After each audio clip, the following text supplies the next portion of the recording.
وعلى آلہ واصحابہ الطیبین الطاہرین اما بعد فاعوذ باللہ من الشیطان الرجیم بسم اللہ الرحمن الرحیم انما یرید اللہ لیذہب عنکم الرجس اہل البیت ویطہرکم تطہیرا آمنت باللہ صدق اللہ المولانا العظیم غوث اعظم بمنے بے سر و سامہ مدد قبلہ دی مدد کعبہ ایماں مدد بگرداب بلا افتاد کشتی ضعیفان و شکستہ رات پشتی بحق کے خواجہ عثمان ہارون مدد کن یا معین الدین چشتی مدد کن یا معین الدین چشتی مدد کن یا معین الدین چشتی مدد کن یا خواجہ جلال الدین چشتی۔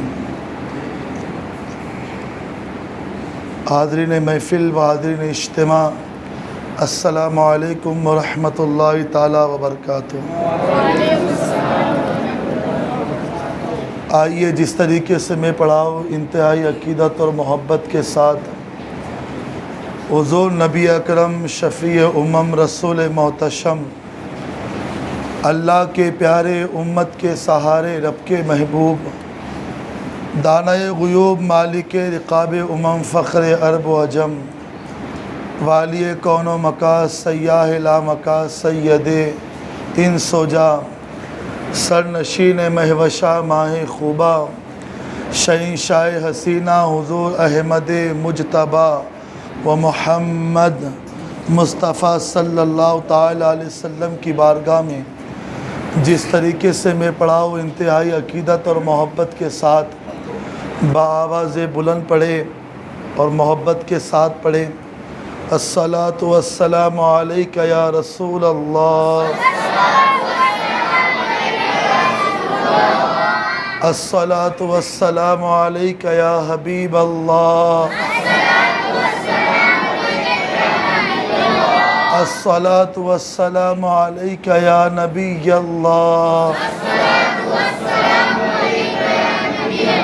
صلی اللہ تعالی علیہ وسلم۔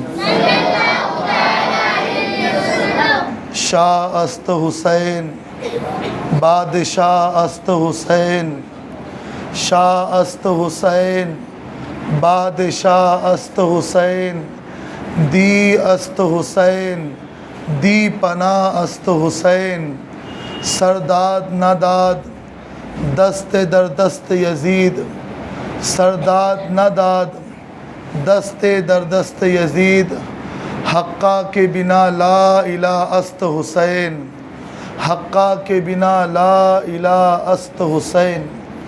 میرے پیارے آقا صلی اللہ تعالیٰ علیہ وسلم کے پیارے دیوانوں، آج کی یہ نشست ذکر تاجدار کربلا کے عنوان سے ہماری اس مسجد شاہی مسجد میں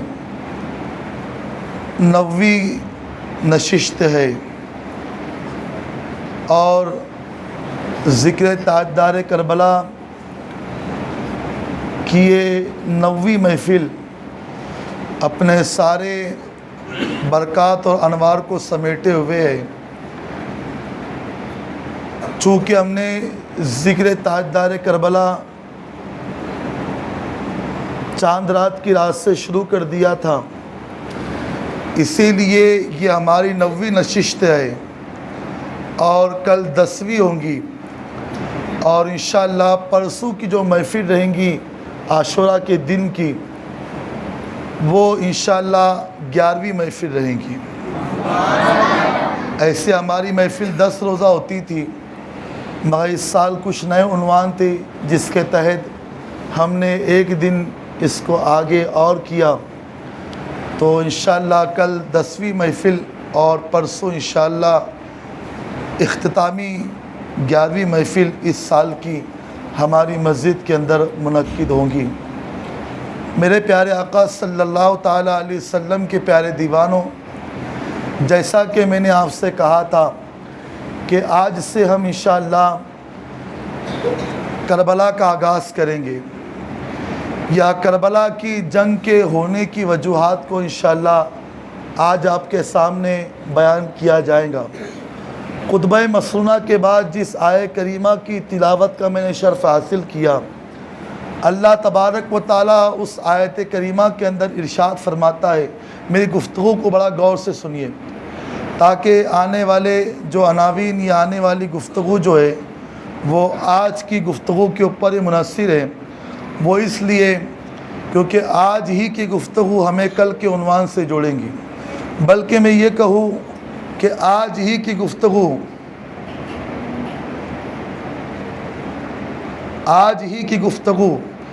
ہمیں پچھلی 8 محفلوں سے جوڑنے والی ہے۔ تو جو لوگ تسلسل سے کے ساتھ میں بیانات سن رہے ہیں ان کے لیے بھی بڑی اہمیت کی بات ہے، اور جو دعوت پہ آ کے بیٹھے ان کے لیے بھی بڑی اہمیت کی بات ہے۔ اللہ تبارک و تعالیٰ اپنے قرآن مقدس کے اندر فرماتا ہے، انما یرید اللہ لیذھب عنکم الرجس اہل البیت ویطہرکم تطہیرا، کہ اے نبی کی اہل بیت۔ دیکھیے اس کے اوپر کلام کرنے والے پیر کلام شاہ ازہری رحمۃ اللہ تعالیٰ علیہ نے اپنی تفسیر کے اندر لکھا کہ نبی کا خاندان وہ خاندان ہے جس کو اللہ تبارک و تعالیٰ قرآن میں بھی اہل بیت کہہ کے اظہار فرما رہا ہے۔ اللہ فرما رہا ہے، اے نبی کی اہل بیت، نبی کی اہل بیت، نبی کا خاندان، آپ سے اللہ تبارک و تعالیٰ نے ہر پلیدی اور ہر گندگی کو اللہ نے دور کر دیا۔ اور آپ خود جانتے کہ ہم نے 3 روزہ محافل کے اندر جو عظمت اہل بیت کے عنوان سے آپ کے سامنے بات رکھی، اس پہ ہم نے دیکھا کہ وہ نفوس قدسیہ جو نبی کی اہل بیت کہلاتے ہیں، اللہ تبارک و تعالیٰ نے انہیں کتنا پاک و صاف رکھا ہے۔ مگر اس آیت کے اندر اللہ تبارک و تعالیٰ خود فرما رہا ہے کہ اے نبی کی اہل بیت، اللہ تبارک و تعالیٰ نے آپ سے ہر پلیدی اور ہر گندگی کو اللہ نے آپ سے دور کر دیا، یعنی ہر ناپاکی کو اہل بیت اطہار سے اللہ تبارک و تعالیٰ نے دور کر دیا۔ اس آیت کا شان نزول اس طریقے سے ہے کہ جب یہ آیت کریمہ نازل ہوئی، آقا دو عالم صلی اللہ تعالیٰ علیہ وسلم اس وقت حضور کی ازواج مطہرات میں سے ایک ازواج جس کو حضرت جناب ام سلمہ رضی اللہ تعالیٰ عنہ کہتے ہیں، ان کے مکان میں حضور موجود تھے اور یہ آیت نازل ہوئی۔ جیسی یہ آیت نازل ہوئی تو آقا دو عالم صلی اللہ تعالیٰ علیہ وسلم نے حضرت ام سلمہ رضی اللہ تعالیٰ عنہ سے فرمایا کہ میرے خاندان والوں کو جمع کرو۔ تو اس پہ حضرت ام سلمہ نے سوال کیا، حضور آپ کے خاندان والے کون سے؟ یہ محبتاً سوال تھا۔ اس سوال کے جواب میں آقا دو عالم صلی اللہ تعالی علیہ وسلم ارشاد فرماتے ہیں کہ سب سے پہلے فاطمہ کو بلاؤ، اس کے بعد مولا علی کو بلاؤ، اس کے بعد امام حسن کو بلاؤ، اس کے بعد امام حسین کو بلاؤ۔ اور آپ خود جانتے کہ ہم نے اس سے پہلے کی نشست میں بتا دیا کہ حضور کی حدیث آقا فرماتے ہر ایک نبی کی نسل اس کے بیٹوں سے چلی ہے اور میری نسل علی سے چلے گی، یہ میرے آقا نے پہلے فرما دیا ہے۔ تو حضور صلی اللہ تعالیٰ علیہ وسلم نے ارشاد فرمایا کہ اتنے لوگوں کو بلاؤ، یعنی حضور نے 5 لوگوں کے نام لیے، پہلا حضرت فاطمہ، دوسرے مولا علی، تیسرے امام حسن، چوتھے امام حسین، اور خود حضور صلی اللہ تعالیٰ علیہ وسلم۔ حضور نے ان چاروں کو دعوت دی، یہ چاروں آئے۔ حضور صلی اللہ تعالیٰ علیہ وسلم نے انداز دیکھے حضور کا، اہل بیت اطہار کی عظمت کو بیان کرنے کا انداز دیکھے۔ حضور صلی اللہ تعالیٰ علیہ وسلم نے اپنی چادر رحمت، اپنی چادر حفاظت، اپنی چادر برکت، وہ چادر جس کو نبی اوڑھ لے تو اللہ تبارک و تعالیٰ یا ایھا المدثر کہتا ہے، وہ چادر اگر آقا دو عالم صلی اللہ تعالیٰ علیہ وسلم حضرت ابو ہریرہ کے جسم پہ ڈال دے تو اللہ تبارک و تعالیٰ ان کے قوت حافظہ کو مضبوط کر دیتا ہے۔ وہ چادر حضور کی اگر حضور صلی اللہ تعالیٰ علیہ وسلم کسی عیب دار چیز پہ ڈال دے یا کسی بیمار پہ ڈال دے تو چادر مصطفیٰ کی برکت سے اللہ تبارک و تعالیٰ اس کی بیماری کو شفا میں تبدیل فرما دیتا ہے۔ یہ حضور کی چادر ہے۔ صرف حضور کی چادر کے اوپر اگر بات کرنے جائے تو بہت زیادہ بات ہو جائیں گی، مگر مجھے جلدی جلدی آپ کو کربلا کے عنوان سے جڑانا ہے، کربلا کے عنوان سے آپ کو جوڑنا ہے۔ اس لیے میں اتنا ہی کہنا چاہتا ہوں کہ حضور نے اپنی چادر رحمت کو پھیلایا، اور پھیلانے کے بعد اس چادر کے اندر حضرت فاطمہ الزہرا کو لیا، اس کے بعد مولا علی کو لیا، اس کے بعد امام حسن مجتبیٰ کو لیا، اس کے بعد امام حسین کو لیا۔ سب کو لینے کے بعد حضور نے پھر فرمایا ہا اولائی اہل بیتی، یہ میری اہل بیت ہے۔ حضور نے اتنی بات کہی کہ یہ میری اہل بیت ہے۔ جیسی حضور نے یہ بات کہی کہ یہ میری اہل بیت ہے تو سامنے کھڑے ہونے والی ذات کا نام حضرت ام سلمہ تھا۔ حضرت ام سلمہ سوچی کہ چلو چلو مرادیں مل رہی ہے، شاد شاد ان کا سوالی ہے، لبوں پہ التجا ہے، ہاتھ میں روزے کی جالی ہے۔ تو جناب حضرت ام سلمہ نے یہ سوچا کیوں نہ اس چادر کے اندر میں بھی آ جاؤں۔ تو اس چادر کا ایک حصہ حضرت ام سلمہ نے کھینچا اور اپنے طرف کیا، تو حضور نے حضرت ام سلمہ کو محبتاً باہر کیا اور کہا کہ آپ فکر مت کرو، اللہ نے آپ کو خیر پہ رکھا ہے۔ یہ نہیں کہا کہ آپ نہیں ہیں، یہ کہا کہ اللہ تبارک و تعالیٰ نے آپ کو خیر پہ رکھا ہے، آپ پریشان نہ ہوں۔ اور حضور صلی اللہ تعالی علیہ وسلم کو یہ اہل بیت اطہار سے اتنی محبت تھی کہ آپ تو سب کچھ جانتے ہیں، مگر اس تعلق سے جو محبت کا تقاضا ہے کہ حضور صلی اللہ تعالی علیہ وسلم نے یہ 5 تن سے اتنی محبت کیوں کی، یا یہ 4 لوگوں سے اتنی محبت کیوں کی، اور ہمیں محبت کرنے کا حکم کیوں دیا۔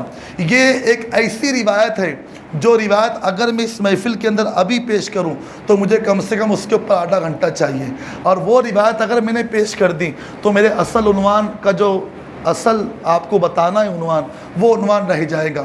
تو میں اہل بیت اطہار کی عظمت کے اوپر زیادہ کچھ اور کہہ نہیں سکتا، آپ سنتے آ رہے ہیں، اور اس کے اوپر بہت ساری اور روایتیں بھی موجود ہیں، مگر مجھے آپ کو صرف اتنا کہنا ہے کہ آقا دو عالم صلی اللہ تعالیٰ علیہ وآلہ وسلم نے اہل بیت کی محبت کا اظہار کس طریقے سے کیا۔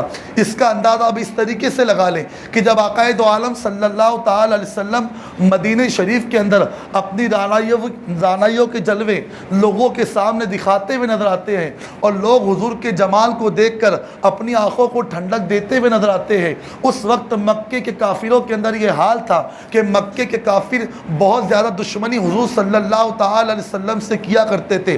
حالت یہاں تک کہ تھی کہ مکے کے یہودیوں نے اور مکے کے کافروں نے یہ پروپیگنڈا کیا اور یہ بہت بڑی جماعت کو تشکیل کیا کہ چلو ہم آقا دو عالم صلی اللہ تعالی علیہ وسلم سے دو ٹوک بات کریں گے، جس کو سیرت کی کتابوں کے اندر، سیاہ ستہ کے اندر اور امام ائمہ کے اندر اور ان کے ساتھ ساتھ جو مورخین نے بیان کیا، جو کہ آج کی جو گفتگو ہے یہ 2 زاویوں کے اوپر رہیں گی۔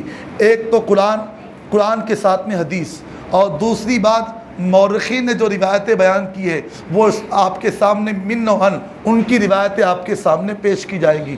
تو مکے کے کافروں نے یہ کہا کہ چلو ہم علماء کی بہت بڑی جماعت، پادریوں کی بہت بڑی جماعت مدینے لے کے جاتے ہیں، اور نجران کے وہ یہودی جو اپنے آپ کو بہت زیادہ علم والا سمجھتے تھے، انہوں نے کہا کہ ہم حضور صلی اللہ تعالی علیہ وسلم سے دعوت مباہلے کی دعوت کرتے ہیں، ہم ان کو دعوت مباہلہ دیتے ہیں۔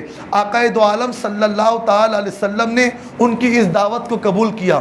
ان کی شرط یہ تھی کہ اگر آپ سچے ہیں آپ کے دین کے اندر تو آپ اپنے گھر والوں کو لاؤ، ہم اپنی کتابوں کو لاتے ہیں، آپ اپنا دین پیش کرو، ہم ہمارا دین پیش کریں گے، اور اگر دونوں کے دین کے اندر اگر کسی کی فتح ہوتی ہے تو وہ فتح یاب کہلائے گا۔ اس کے اوپر محدثین نے اور مورخین نے بہت ساری آراء پیش کی ہے، میں اس طرف جانا نہیں چاہتا، آپ میرے اس واقعے کو بہت دل کے کانوں سے سنیں۔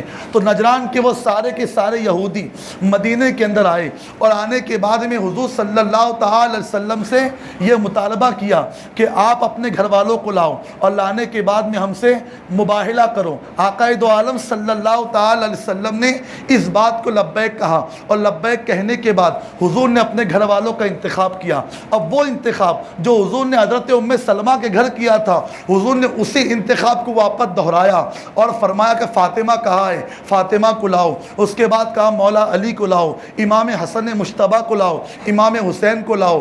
یہ 4 آ گئے، حضور 5، اور آقا فرماتے یہ 5 ان سب کے لیے کافی ہے،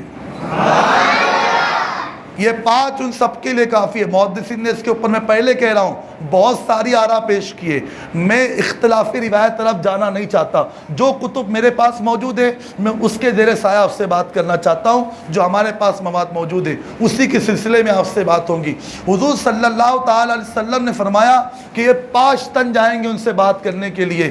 یہاں پر علامہ کاشفی رحمۃ اللہ تعالی علیہ اور قاضی ایاز رحمۃ اللہ تعالی علیہ اور جلال الدین سیوطی رحمۃ اللہ تعالی علیہ، یہ تینوں لوگوں نے ایک طریقے کی بات کی ہے اور کہتے ہیں کہ حضور صلی اللہ تعالی علیہ وسلم نے نجران کی یہودیوں سے مناظرے کے لیے 5 تن کا انتخاب کیا، اور آگے کہتے ہیں یہ 5 تن کی شان یہ ہے۔ علامہ عبد الرحمن جامی نے بھی کہا ہے کہ یہ 5 تن کی شان یہ ہے کہ یہ 5 تن ملتے ہیں تو 5 تن بنتے ہیں۔ آج ذرا بچے بہت زیادہ شرارت کر رہے، اس لیے جو لوگ بڑے بیٹھے ہوئے ان سے گزارش ہے کہ آپ ذرا بچوں کو خاموش رکھیں تاکہ جو ہے کہ مائنڈ جو ہے ڈسٹرب نہ ہو کسی کا۔ اور وہ لوگوں کی میں تو کہہ دوں گا، میری کوئی دقت نہیں ہے، میں جو ہے کہ کہتے رہتا ہوں کوئی سوئے بیٹھے باتیں کرے، مگر جو دوسرے لوگ بیٹھے ہوئے ان کا ذہن منتشر ہوتا ہے، تو آس پاس جو بچے بیٹھے ہوئے ان کے اوپر لوگ توجہ رکھیں۔ درود شریف پڑھ لے، اللہم صلی علی محمد معدن الجود والکرم وآلہ الکرام ابن الکریم و امت الکریم صلی اللہ تعالی علیہ وسلم۔ تو عرض یہ کر رہا تھا، یہ 5 تن جب ملتے ہیں تو 5 تن بنتے ہیں، اور علامہ عبد الرحمن جامی کہتے ہیں یہ 5 تن ملتے ہیں تو 5 تن بنتے ہیں، اور جب یہ 5 تن پھیلتے تو کائنات بنتی ہے۔ جب یہ 5 تن پھیلتے ہیں تو کائنات بنتی ہے۔ اب یہ 5 تن آقا دو عالم صلی اللہ تعالی علیہ وسلم کے ساتھ نکلے، اور نکلنے کا انداز یہ ہے کہ آقا دو عالم صلی اللہ تعالی علیہ وسلم نے مولا علی سے کہا، علی میری بیٹی فاطمہ کبھی بھی اپنے گھر سے باہر نہیں نکلی، اور آج نجران کے یہودیوں نے، آج نجران کے لوگوں نے یہ کہا کہ آپ گھر والوں کو لائیں، تو میں گھر والوں کے اندر فاطمہ کا انتخاب تو کر لیا، مگر علی تجھے جس طریقے سے میں کہوں اس طریقے سے آنا ہے۔ تو مولا علی کہتے حضور کس طریقے سے آؤ؟ تو آقا دو عالم صلی اللہ تعالی علیہ وسلم فرماتے قافلہ چلیں گا، یہ 5 نفری قافلہ 5 تن کا قافلہ، اسلام کی سب سے پہلی حقانیت بیان کرنے کے لیے اگر کسی کی ضرورت پڑی تو حسین کی امی کی ضرورت پڑی ہے۔ اسلام کی حقانیت بیان کرنے کے لیے سب سے پہلے قافلے میں کوئی شریک ہوا تو وہ حسین کا خاندان شریک ہوا ہے۔ تو آقا دو عالم صلی اللہ تعالی علیہ وسلم فرماتے علی جس طریقے سے میں کہوں اس طریقے سے چلنا۔ یہاں پر ایک درس کی بات بھی ہے اور میری مسلم بچیوں کے لیے فکر والی بات بھی ہے کہ اللہ تبارک و تعالیٰ کے پیارے رسول صلی اللہ تعالی علیہ وسلم نے وہ خاتون جو جنتی عورتوں کی سردار ہے، وہ خاتون جو جنتی خواتین کی سردار ہے، اللہ نے ان کی تربیت کس طریقے سے کی۔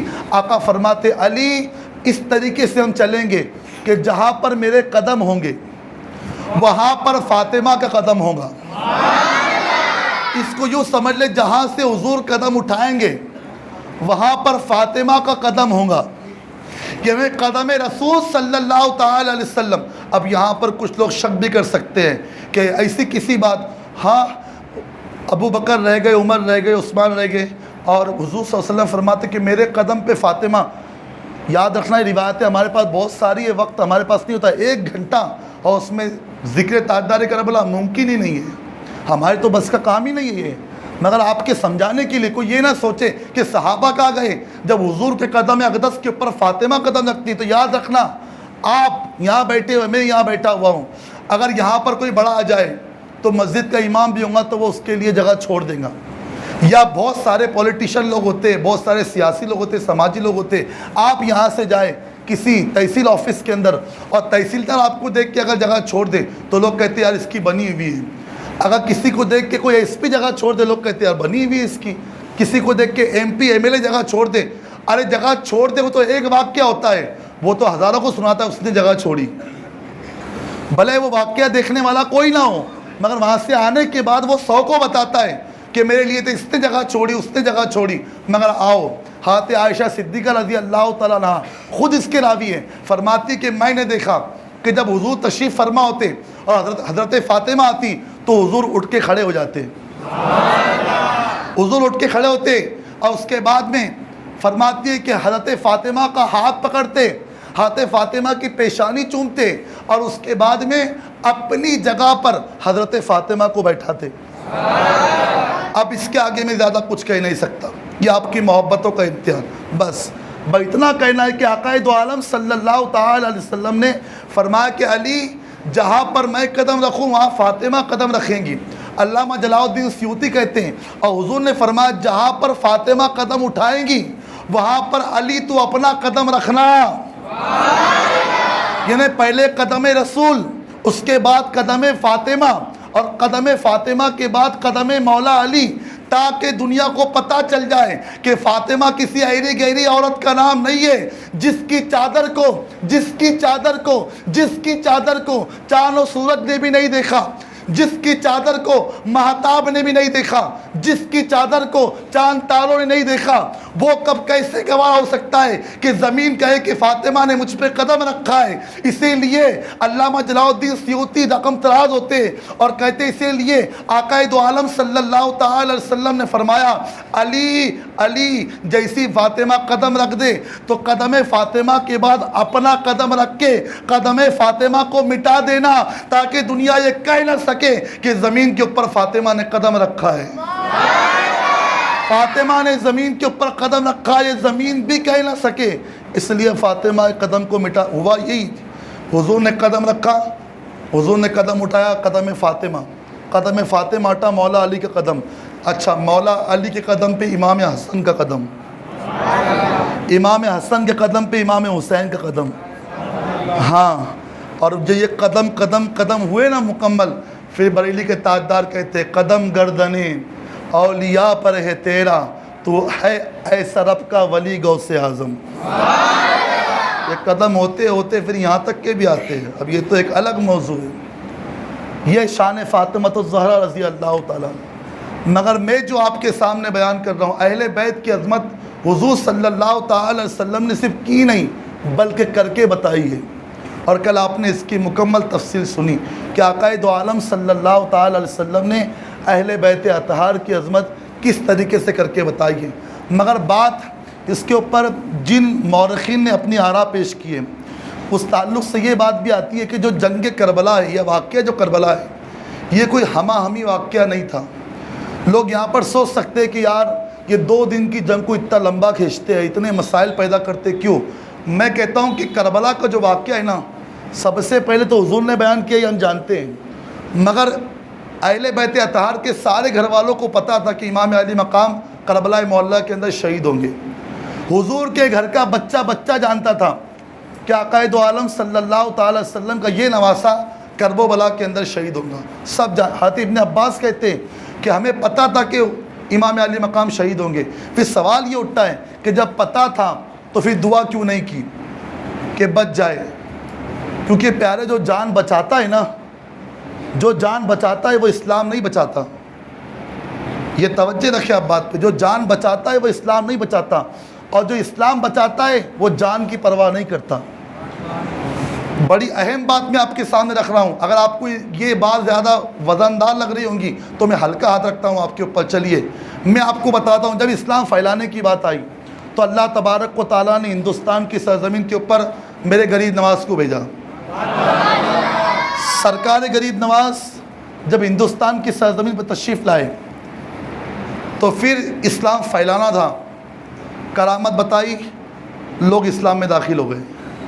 پتہ چلا کہ اسلام پھیلانے کے لیے کرامت کی ضرورت ہے، اور مکے والوں کا حال بھی یہی تھا کہ وہ اسلام میں آنے کا سب سے پہلا ان کا معاملہ یہ تھا، وہ کوئی معجزہ دیکھتے اس کے بعد اسلام میں آتے۔ اور اہل ہند کا حال بھی یہی تھا کہ انہوں نے پہلے اونٹوں کا بیٹھنا دیکھا، انا ساگر کا آنا دیکھا، اس کے بعد میں بہت ساری چیزیں دیکھی، اس کے بعد میں کیا کیا؟ اسلام میں داخل ہوئے، اس کے بعد اسلام میں داخل ہوئے۔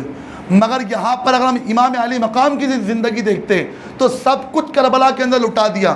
تو مورخین اس کے اوپر آراء یہ پیش کرتے کہ اسلام بچانے، اسلام پھیلانے کے لیے کرامت کی ضرورت چاہیے، بغیر کرامتوں کے اسلام نہیں پھیل سکتا، کیونکہ یہاں پر ہمارے ہند کا حال یہ چمتکار کو نمسکار ہے، بلکہ ہند کا حال کیا، چمتکار کو نمسکار کیا، آج تو ہم کسی بابا مولوی کے پیچھے بھی اس لیے بھاگتے کہ چمتکار کو نمسکار ہو تو آئیں گے، کچھ نہ ہو تو پھر اس کے پاس تو کچھ ہے ہی نہیں۔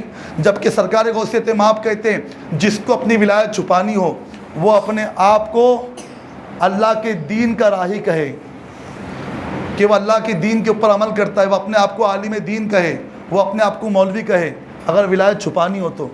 چونکہ لوگوں نے تو الگ کانسیپٹ بنا لیا ہے نا، جو 5 وقت نماز نہ پڑھے ایک جھوپڑی کے اندر بیٹھا رہے، لوگ کہتے کہ پہنچا ہوا ہے، اور جو 5 وقت مسجد کے اندر تجھ سے پہلے آ کے بیٹھتا ہے تو اس کے لیے مسئلہ ہے کہ یار وہ تو پتہ نہیں مسئلہ کیا ہے، بلکہ اس کے پیچھے پوری قوم لگ جاتی ہے، مگر وہ ننگا دھڑنگا اس کے پیچھے کوئی لگتا نہیں، چونکہ وہ تو بہت پہنچا ہوا ہے نا۔ اب وہ کتنا پہنچا ہوا ہے اس کی بہت ساری مثالیں ہمارے پاس میں موجود ہیں، مگر آپ کو ڈپلیکیٹ مال دیا جائے تو ہم کیا کریں؟ آپ ڈپلیکیٹ مال کے پیچھے بھاگ رہے ہیں، ورنہ ان کے اندر بھی کئی ایسے اللہ والے بھی موجود ہیں جن کے معاملے ایسے کہ وہ قسم ڈال دے تو اللہ تبارک و تعالیٰ نے قسم پوری کر لے، ایسے اللہ والے موجود ہیں، مگر کوئی ڈپلیکیٹ مال کی طرف جاتا ہے تو ہم اس کو روکتے بھی نہیں ہیں، پھر بعد میں دھوکے ملتے ہیں، پھر واپس آتے ہیں، پھر دعائیں کرواتے ہیں۔ تو عرض یہ کر رہا تھا جب بھی اسلام پھیلانے کی بات ہو تو کرامت کی ضرورت پڑتی ہے، مگر جب اسلام بچانے کی بات ہو تب کرامتیں کام نہیں آتی، تب کرامتیں کام نہیں آتی۔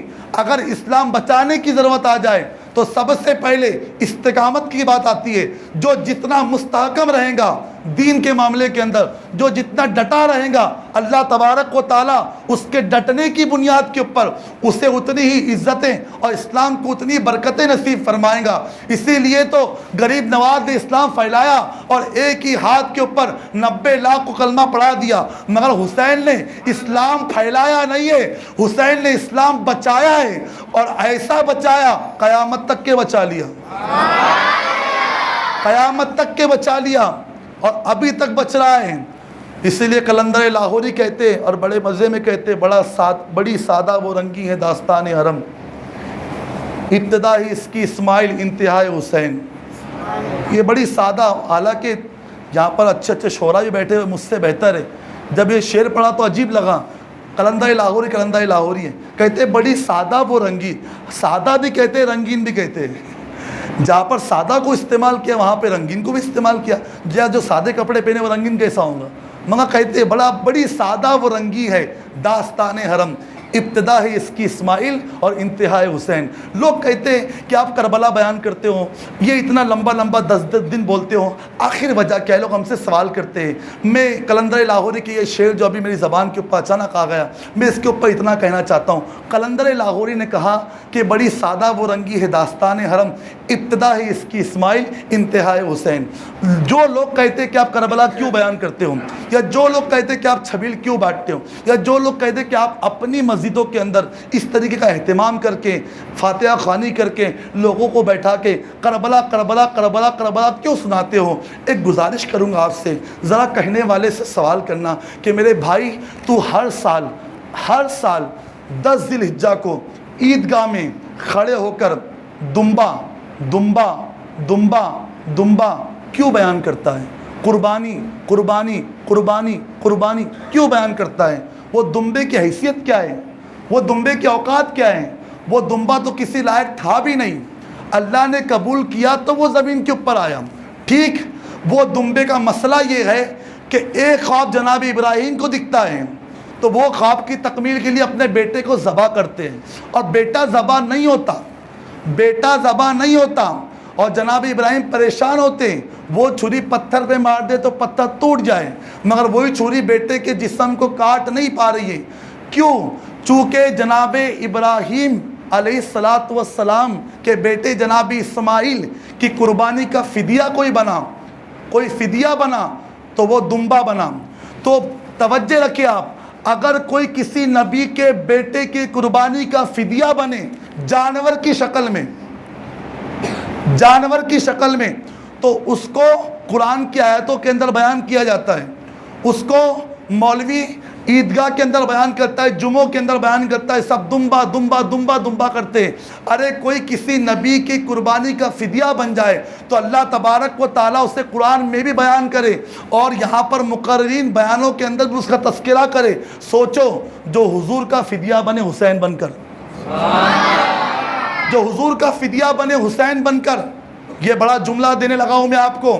آقا دو عالم صلی اللہ تعالی وسلم نے اپنے بیٹے اپنے نواسے کو کربلا معلیٰ کے اندر بھیج کے بتا دیا کہ وہ تو اسماعیل تھا اور وہ ابراہیم تھا۔ وہ جناب ابراہیم نے اسماعیل کو لایا مگر یہ جوان سالہ بیٹے کو لایا۔ اسماعیل کی قربانی ہم بھلا نہیں سکتے، نہ جناب ابراہیم کی قربانی کو بھلا سکتے ہیں، مگر جناب ابراہیم کی قربانی سے بڑھ کے کسی قربانی ہے تو وہ نبی کی آل کی قربانی ہے۔ کیوں؟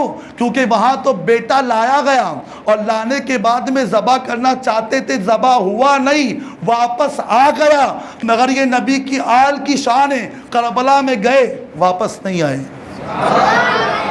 کربلا میں گئے مگر واپس نہیں آئے۔ جو جہاں تھا وہیں رہ گیا، جو جہاں تھا وہیں رک گیا۔ بڑی سادہ وہ رنگی ہے داستان حرم، ابتدا ہے اس کی اسماعیل انتہا حسین۔ یہ امام علی مقام کی شان تھی کہ ان کی شہادت سب کو پتہ تھی، سب جانتے تھے۔ حضرت عبداللہ ابن عباس کہتے ہیں ہم جانتے تھے کہ امام علی مقام جد وارث سلام شہید ہونے والے ہیں۔ اب امام علی مقام جد وارث سلام کی شہادت کی اصل وجہ جو میں آپ کے سامنے بیان کرنے لگا ہوں، بڑی جلدی ہمارے پاس وقت نہیں ہے۔ آپ دیکھیں حضور صلی اللہ تعالی علیہ وسلم نے اعلان نبوت کیا۔ اعلان نبوت کے بعد آپ جانتے پہلی نشست کے اندر ہم نے سنا کہ حضور صلی اللہ تعالی علیہ وسلم کو کس طریقے تکلیف دی گئی، پریشانی سے ہمکنار کیا گیا، شاب ابی طالب کے اندر تین سال تک کے قید کیا گیا۔ اس کے بعد میرے مصطفیٰ جان رحمت پہ اونٹ کی اوجڑی ڈالی گئی، حضور کی بیٹیوں کو طلاق دیا گیا۔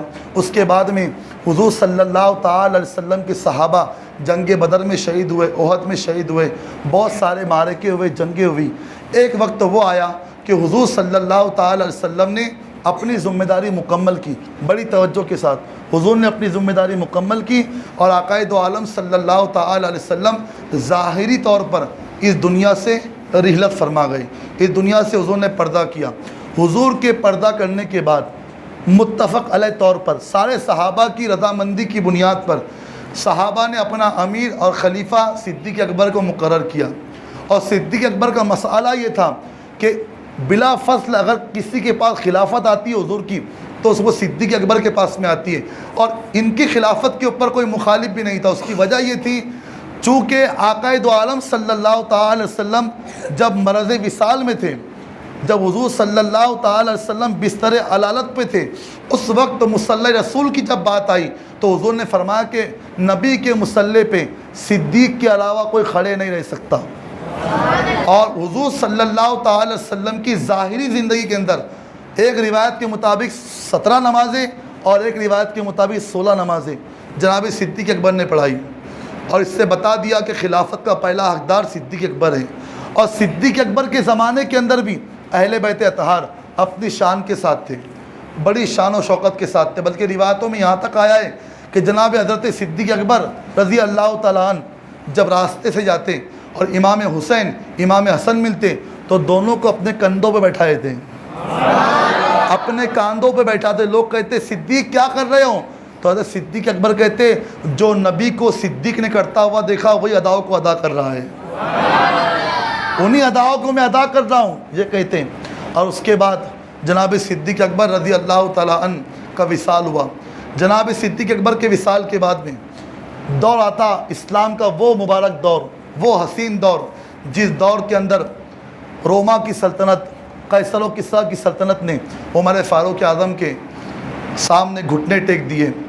وہ عمر فاروق اعظم جو روزانہ 22 لاکھ مربع میل علاقہ روزانہ فتح کیا کرتا، وہ عمر فاروق اعظم جو ٹوٹی ہوئی چٹائی پہ دن بھر بیٹھتا اور رات میں پھر مدینے کے غریبوں کا محاصرہ بھی کرتا، دیکھتا کہ کیا ہو رہا ہے، ان کی خیر خواہی بھی کرتا۔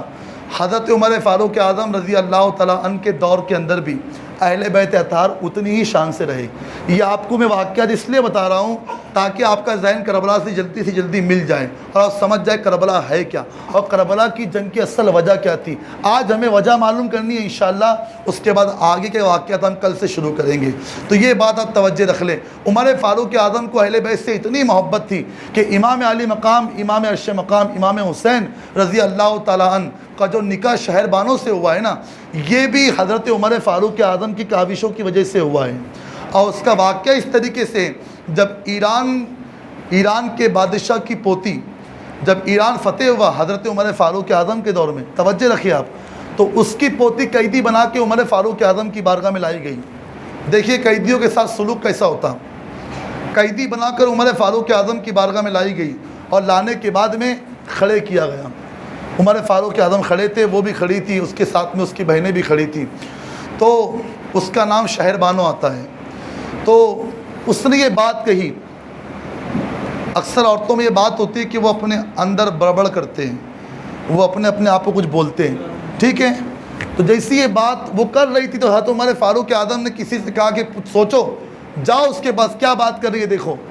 تو جب اس کے پاس کچھ لوگ پہنچے تو وہ اپنے آبا و اجداد کو برا بھلا کہہ رہی تھی، اور کہہ رہی تھی کہ جب ان کو جنگ کرنے کا طریقہ نہیں پتہ، جب یہ جنگ کرنا جانتے نہیں ہیں تو انہوں نے محمد عربی کے غلاموں سے جنگ کیوں کی؟ اگر ان کو جنگ کے طریقے معلوم تھے تو اچھی جنگ کرنی چاہیے تھی، اچھی جنگ کرتے تو ہم قیدی نہیں بنتے۔ آج انہوں نے جنگ کے اندر شکست کھا لی، جس کی وجہ سے آج ان کی شہزادیاں غلام بن کے مسلمانوں کے دربار کے اندر آئی ہوئی ہے۔ جیسی یہ بات کہی تو لوگوں نے کہا عمر امیر المؤمنین، یہ جو عورت ہے نا، یہ جو خاتون ہے، یہ بڑی جو ہے کہ جارحانہ بات کرتی ہے، اور یہ جو ہے کہ بڑی ہمت والی بات کرتی ہے۔ تو کہا کیا بات کر رہی؟ کہا کہ اپنے آبا و اجداد کو کوس رہی ہے کہ انہوں نے اچھی جنگیں نہیں کی، اچھی جنگ کرتے تو ہم قیدی نہیں بنتے مسلمانوں کے ہاتھوں۔ تو حضرت عمر فاروق اعظم سے کسی نے مشورہ دیا، آواز نکالی، کہا کہ حضرت بڑی جرات والی بچی ہے، بڑی جرات والی بچی ہے اور بڑی ہمت والی بچی ہے، کتنا بہتر ہوگا کہ آپ اس بچی سے نکاح کر لیں۔ صحیح کہا اس نے، کتنا بہتر ہوگا کہ آپ اس بچی سے نکاح کر لیں۔ جیسی یہ بات کہی اس نے، کہنے والے نہیں تو حضرت عمر فاروق اعظم کہتے ذرا یہ بتاؤ کہ یہ کس کی بیٹی ہے؟ تو اس نے کہا بادشاہ کی پوتی، بادشاہ کی بیٹی، اور بادشاہ کی بیٹی ہے، اس لیے کہتا ہوں کہ آپ مسلمانوں کے امیر ہیں تو آپ نکاح کر لیں۔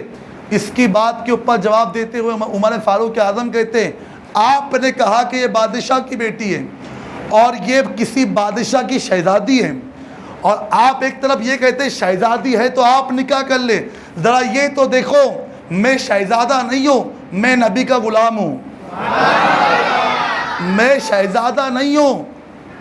یہاں تو لیلن کا ڈریس پہن کے ہم مکھیہ منتری بن جاتے ہیں، ہمارے حال یہ ہے، ذرا سا وائٹ پہنے مطلب سب کچھ معاملہ تبدیل ہو گیا، حال یہ ہمارا۔ تو ہم نے تو کپڑوں کے ذریعے سب کچھ سمجھ لیا ہے، کپڑوں کے اوقات نہیں ہے پیارے، سب کا وائٹ رہنے والا ہے، کتنا بھی اچھا پہنو آپ، وہ کٹ کے اترے گا آپ کے وہاں سے، وہ ادب سے اترنے والا نہیں۔ ہم نے اچھے کاٹے اپنے ہاتھوں سے اور دیکھا ان کو ہم نے کہ بڑا ناز تھا اس کو اپنے کپڑوں پر۔ اسی لیے کہتا ہوں کہ اسلامی ڈریس میں رہا کرو، یہ نبی کی سنتوں میں سے سب سے پیاری سنت ہے۔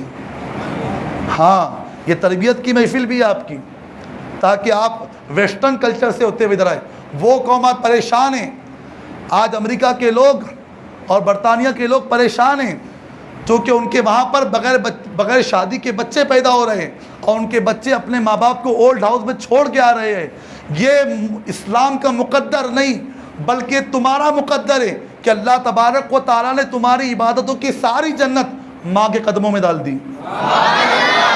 اس لیے اسلامی قدر کرو، اللہ نے بڑا پیارا مذہب دیا ہے ہم کو۔ تو ہمارے فاروق اعظم کہتے ہیں کہ وہ شہزادی ہے اور میں شہزادہ نہیں ہوں، میں تو غلام ہوں۔ پھر مسکراتے ہوئے کہتے جب شہزادی ہے تو اس کا نکاح بھی کسی شہزادے کے ساتھ ہوگا۔ کہا حسین کو بلاؤ۔ یہ عمر فاروق اعظم کی محبت اہل بیت اطہار سے، اور محبت کیوں نہ، جو اپنے بچوں کو ساتھ لے جائے کہے کہ حسین لکھ کے دے دے۔ ہاں، کل تو آپ جڑے ہوئے نا، کل کی محفل سے آپ تو جڑے رہنا، اس لیے میں واقعات جو ہے بتاتا ہوں تاکہ آپ کل کی محفل سے جڑے رہے۔ وہی حضرت عمر نا جنہوں نے کہا تھا لکھ کے دے دیں، اور لکھ کے دیں گا تو کام بن جائے گا۔ وہی حضرت عمر فاروق اعظم رضی اللہ تعالیٰ عنہ۔ تو پھر وہ بچی کی شادی، شہر بانوں کی شادی امام علی مقام، امام عرش مقام سے ہوئی۔ تو یہ حضرت عمر فاروق اعظم کا دور تھا۔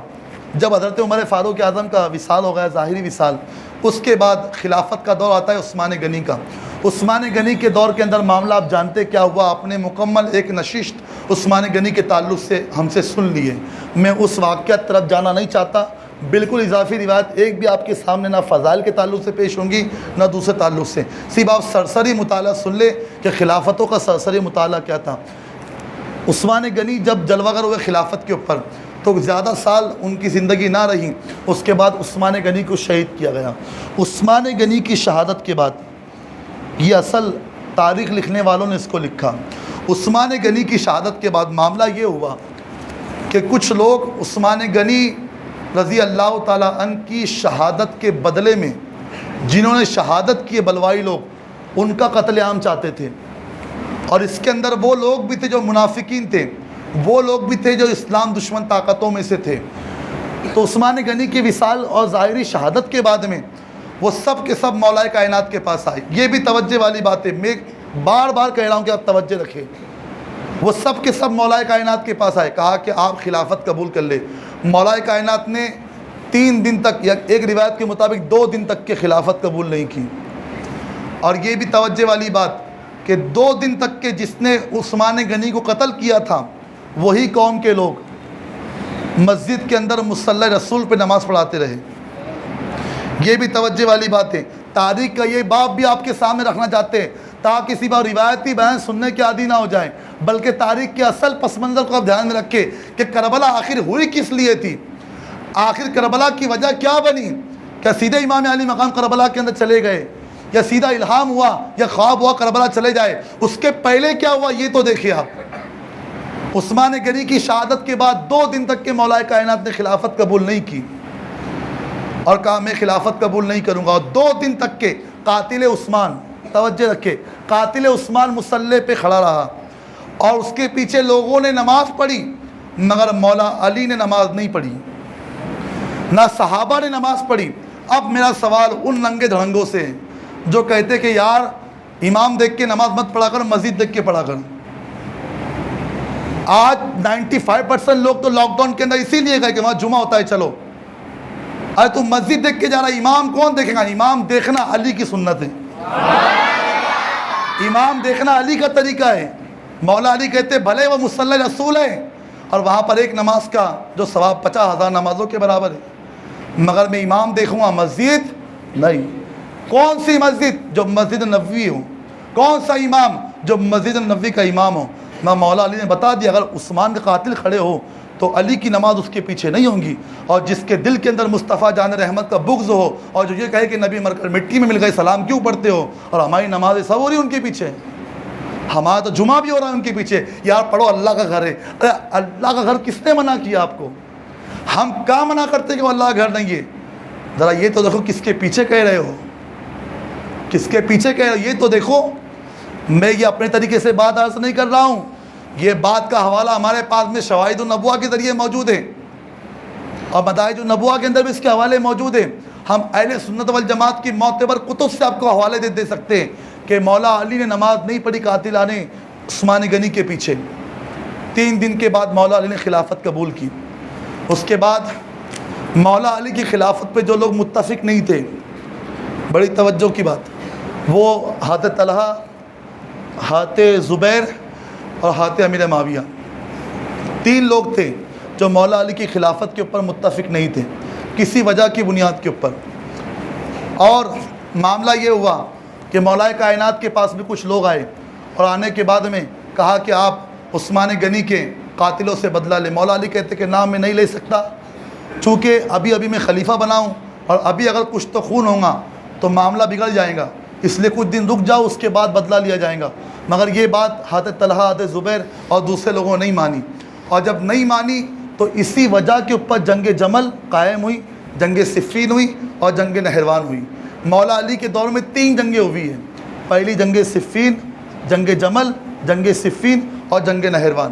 اگر میں نے جنگ جمل کا تذکرہ کر دیا تو آپ اتنا سمجھ لیں کہ جنگ جمل کی وجہ یہ بنی کہ جب مولا کائنات نے منع کر دیا کہ ہم جنگ ابھی نہیں کریں گے، بعد میں دیکھیں کرنے والے کون ہیں، چونکہ مولا علی جانتے تھے کہ عثمان غنی کو شہید کرنے والا کوئی ایک نہیں تھا، کئی لوگ تھے.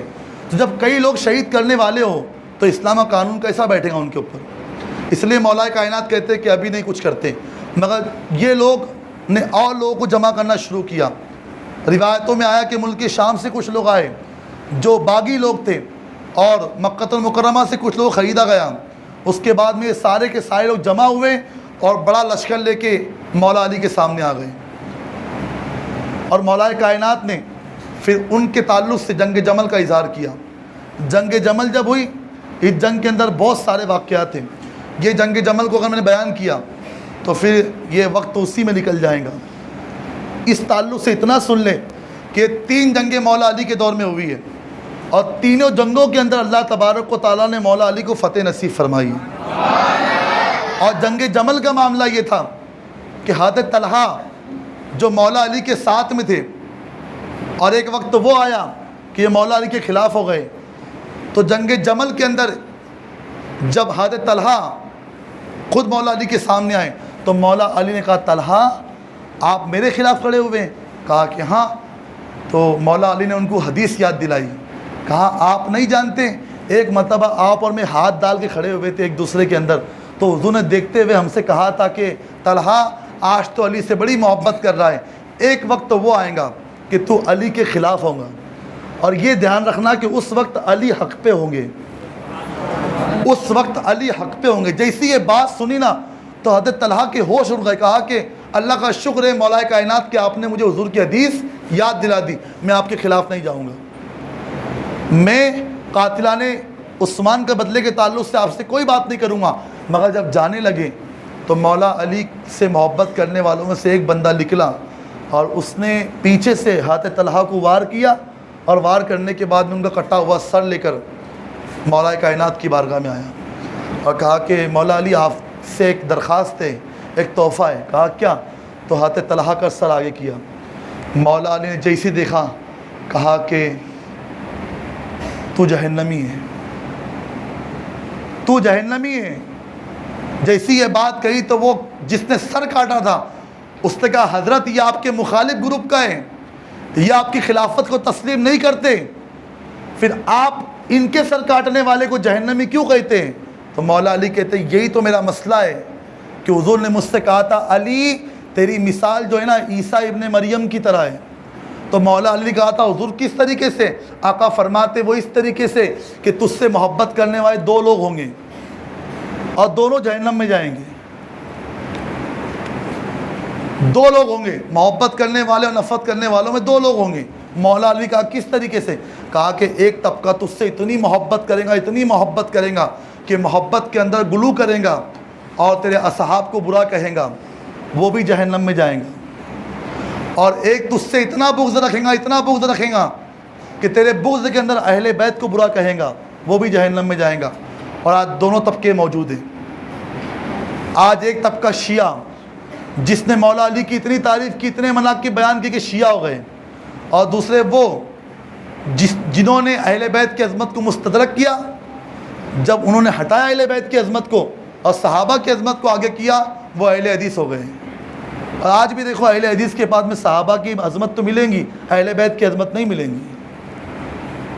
اور اہل بیت اطہار کو ماننے والے شیعہ، ان کی تو بات ہی مت پوچھو کتنی جہالت ہے. وہ تو اتنا مانتے کہ سب و شتم کرتے، مولا کائنات کے بعد جتنے صحابہ ہیں سب کو معاذ اللہ گالیاں دیتے ہیں.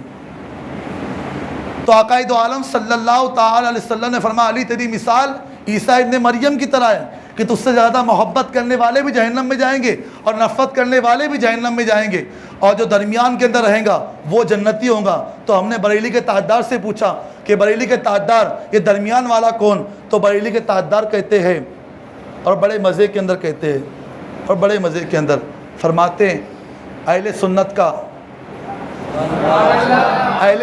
کا ہے بیڑا پار،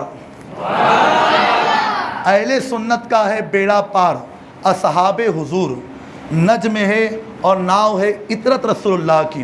حضور کی حدیث کو کوٹ کیا. میرے رضا کا ایک بھی شعر آپ بتا دو جو خلاف حدیث یا خلاف قرآن ہو۔ امام احمد رضا کے شعروں کی شان ہی یہی ہے کہ ان کا شعر یا تو حدیث کا متن یا مفہوم ہوتا ہے یا قرآن کی آیت کا ترجمہ ہوتا ہے۔ فرماتے ہیں اہل سنت کا ہے بیڑا پار، اصحاب حضور نجم ہے اور ناؤ ہے اطرت رسول اللہ کی۔ پتہ کیا چلا؟ آقا فرماتے کہ میری اہل بیت کشتی نوح کے مانند ہیں، میری اہل بیت کشتی نوح کے مانند ہیں، اور میرے صحابہ جو نا وہ ستاروں کے مانند ہیں۔ آپ جانتے ہوں گے آج تو آپ سفر ویسا نہیں کرتے، مگر حضور صلی اللہ تعالی وسلم کے دور کے اندر جو سفر ہوتے تھے وہ ناؤ اور تاروں کو دیکھ کے ہوتے، آج بھی ہوتے ہوں گے سفر۔ جو بڑی بڑی شپ چلتی ہے تاروں کے ذریعے راستہ طے کرتی ہے، تو بریلی کے تاجدار کہتے ہیں فکر مت کرو، اہل بیت کی کشتی میں سوار ہو جاؤ اور صحابہ کو دیکھ کے راستہ تلاش کرو، اللہ منزل تک پہنچا دے گا۔ اہل سنت کا ہے بیڑا پار، اصحاب حضور نجم ہے اور ناؤ ہے اطرت رسول اللہ کی۔ تو مولا کائنات کے ساتھ میں یہ معاملہ ہوا۔ حضرت طلحہ کا معاملہ تو ہو گیا کہ ان کو قتل کرنے والا جہنمی ہوا۔ حضرت زبیر جو تھے، وہ حضرت زبیر رضی اللہ تعالیٰ جب ان کا آخری وقت قریب آیا تو انہوں نے کسی محب اہل بیت کو بلایا، کہا کہ تم مولا علی کو مانتا ہے؟ کہا کہ ہاں۔